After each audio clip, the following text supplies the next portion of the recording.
Hi, and welcome to another GCSE PE in 3. A little mini topic in 3 minutes. This one is going to be on the long-term effects of exercise. If you've not seen the video on short-term effects, I suggest you go and do that one first and then return to this one. Okay, so in general, what that means is what's going to happen to your body after weeks and weeks of training. So you're doing progressive overload, you might be doing circuit training. What are going to be the effects of doing that on your body? We'll look at that in this session.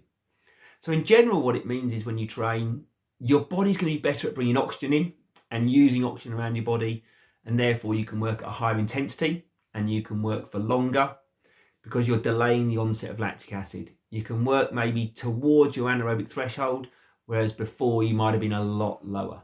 Okay. Now, it allows you to train longer and harder, but also when you perform, you can run or compete at a higher intensity, okay? And therefore your performance is going to increase. So we'll look at the effects on the skeletal system first. So the first one is as you exercise, particularly in weight-bearing activity, so it wouldn't happen in swimming and it wouldn't happen maybe in horse riding because they're non-weight-bearing activities. That's a popular question in exams.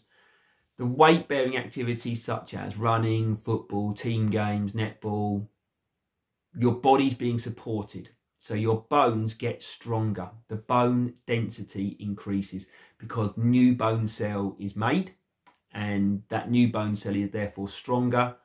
And in the long term, that also helps reduce something called osteoporosis, which is a weakening of the bones, particularly in older people or less active people. They get osteoporosis and it can lead to weak bones and therefore they could get damaged easily.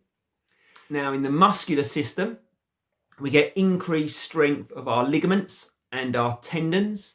So the ligaments join our bones to bones, they get stronger, and the tendons, they get stronger. Now the benefit is you reduce your chance of injuring those.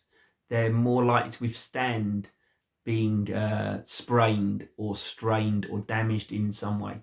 So if you twisted your ankle, it might not be as bad because your ligaments were really, really strong and you avoid that sprain injury.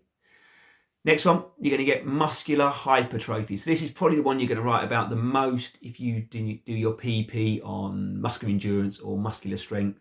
Muscular hypertrophy occurs where you do repetitions of strength or repetitions for endurance, and your muscle fibers get bigger and stronger because you get micro tears, and those micro tears create small damage to the muscle and your body repairs them and makes them stronger. Now this leads to the next one, which is rest and recovery. So by having rest and recovery allows that hypertrophy of those muscles to increase.